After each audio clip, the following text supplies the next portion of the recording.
Glands are either unicellular or multicellular structures which release chemical substances. The cells which are involved in the formation of glands are either cuboidal epithelial cells or columnar epithelial cells. So the epithelium which is involved in the formation of glands, they are referred as glandular epithelium. Glands originate from all three germ layers. So the glands are either ectodermal, mesodermal or endodermal. Glands are classified on different ways. So first, on the basis of mode of pouring of secretion. Based on this, glands are of three types. The first one is endocrine glands. Endocrine glands, they are ductless glands, and the secretion is referred as hormone, which is directly released into the blood or lymph. And the examples are pituitary gland, thyroid gland, thymus, etc. Exocrine glands, they have secretory ducts, and through ducts the secretion is discharged on the epithelial surface or the surface which continues with the secretory duct. So the secretion is discharged on the epithelial surface or the surface which continues with it. And the examples are tear gland, sweat gland, salivary gland, etc. Heterocrine gland is another type of gland, and it has both endocrine and exocrine part. Both endocrine and exocrine part.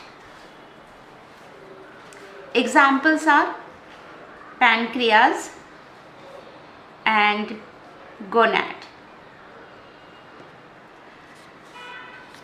Glands are also classified on the basis of nature of secretion. Based on this, there are three types of glands. The first one is merocrine. In the merocrine gland, the secretion is discharged to the target organ through blood or lymph or through the secretory duct by simple diffusion. So here the secretion of the discharge is by simple diffusion. We'll see how. So suppose this is the glandular cell. Glandular cell, it synthesizes certain types of chemicals, and these chemicals, they are discharged by simple diffusion. So these chemicals, they are simply diffused out of the cell, and if the gland pours its secretion by this method, by simple diffusion, the gland is referred as merocrine gland. And the examples are goblet cells, salivary gland, etc. In apocrine gland, the secretion, we'll see how it happens, that this is the glandular cell and it synthesizes certain types of chemicals, and these chemicals, they get accumulated in the apical part of the cell, and later the apical part of the cell along with the secretion breaks off and gets detached from the cell.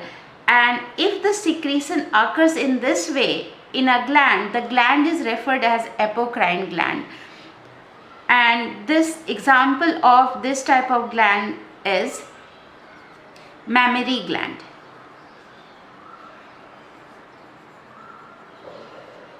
The other type of gland is holocrine. In holocrine gland, what happens, that is that this is the glandular cell, and glandular cell, it synthesizes certain types of chemicals, and these chemicals are released by the dissolution of the plasma membrane. So the entire cell membrane, it gets degenerated and the chemical is discharged. So if the gland is showing this type of secretion, then the gland is referred as holocrine gland, and the examples are sebaceous glands.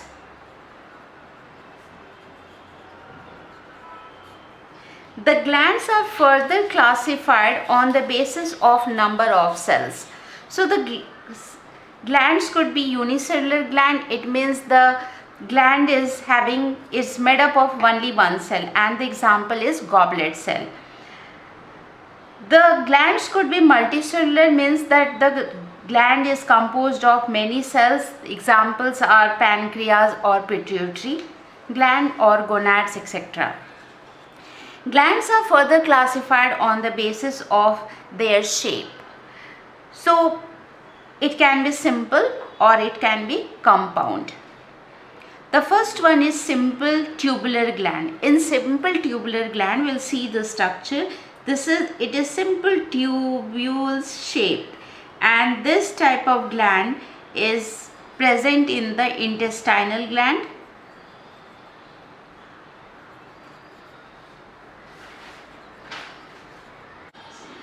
The second type of gland is simple alveolar, and it is sac shaped, and it is present in the poison gland of frog, and this is present in the skin of frog. The third type of gland is simple coil tubular gland.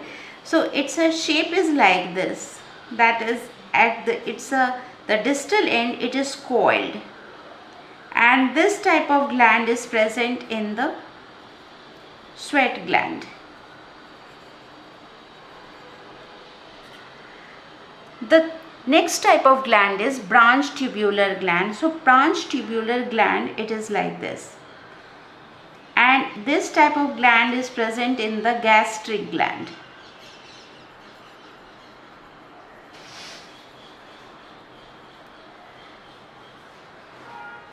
Further, this is branch alveolar. Branch alveolar is like this.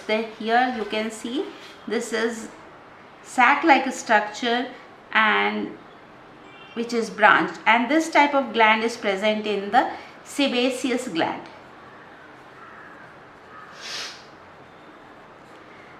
Then these all are simple gland, that is on the basis of their shape. Next is the compound gland. So compound, that is the compound tubular. Compound tubular means here that is the numerous branches will be present in the gland, and which is in the shape of tubule. So this type of gland is present in the mammary gland of prototherians. Prototherians means this includes the animals like porcupine. Compound saccular or alveolar gland, it is here you can see that further more branching will be there in the sac-like structure, and this type of gland is present in the salivary gland like sublingual, maxillary gland, submaxillary, sublingual, submandibular salivary gland, and the compound tubulo-alveolar gland. So here that is both tubular and the alveolar structure is present. So this type of gland is present in the mammary gland, mammary glands,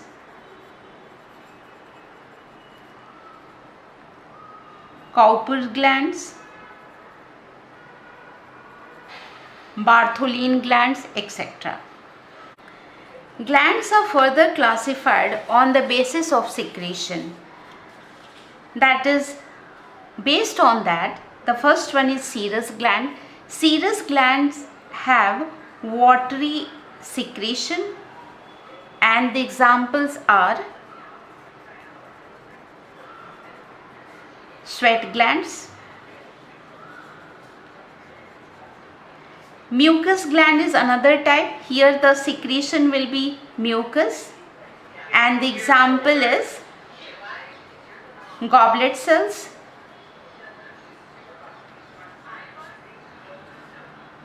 The third type of gland is mixed gland. It has both watery and mucus discharge.